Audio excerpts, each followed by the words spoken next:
you can't say Hollywood without uttering the name Mary Pickford. Without Mary Pickford, Hollywood would not be the way it is today. She may just be the first movie star that was the object of fame and fortune early on in her career, a true celebrity.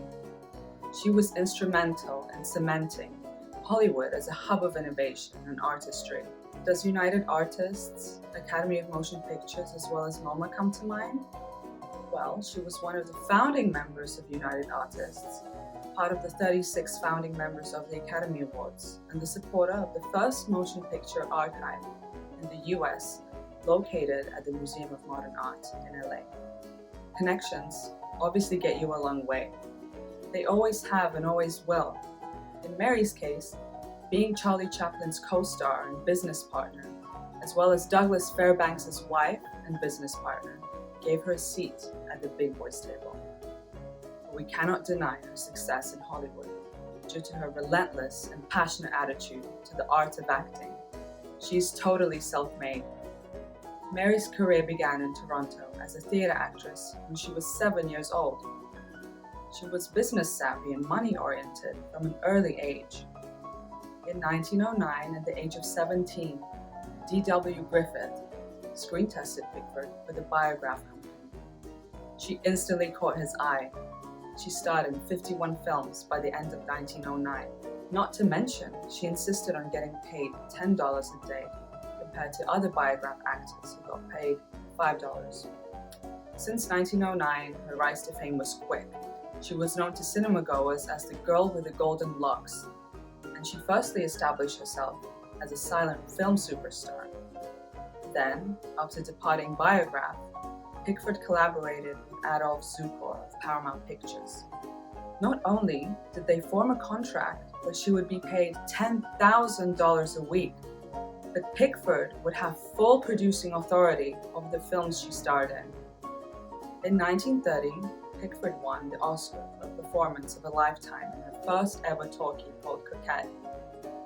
Coquette must have been a revolutionary film for Pickford and her fans, because not only was Pickford heard for the first time on film, but her transition from being typecast as a waif, baby doll type character to a more womanly and sophisticated character happened in this film. She cut her famous curls into a flapper type bob and trained her voice to be more reprimanding. It was a major box office success, and Pickford said this: "I was forced to live far beyond my years when I was a child. Now I have reversed the order, and I intend to remain young indefinitely." By the time Coquette came out to the public, and Mary was awarded an Oscar at the age of 38 in 1930, her fame already hit an all-time high, and this achievement was not celebrated as much as it should be by her fans, who had already started to obsess over new emerging actresses in the talkies. It seemed that nobody wanted to see the modern, ladylike, and serious Pickford, but rather wanted the iconic, curly-haired, clumsy ingenue the world cherished so much, but one that Pickford kept trying to escape from well into her 30s. After Coquette's success, Pickford's personal and work life slowly began to deteriorate. She and Fairbanks divorced, she remarried, and her popularity waned among the cinema goers. In 1976, Pickford won an honorary Academy Award for her contribution in cinema.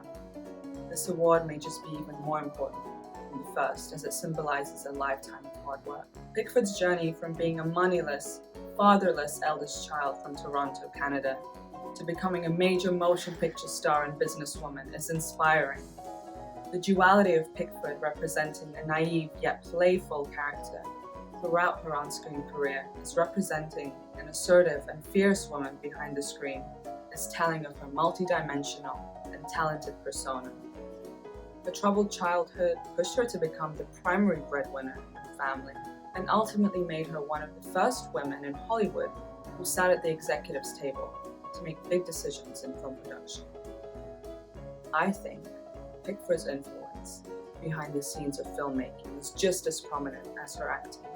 She's the female equivalent of Chaplin. She paved the way for all women in film.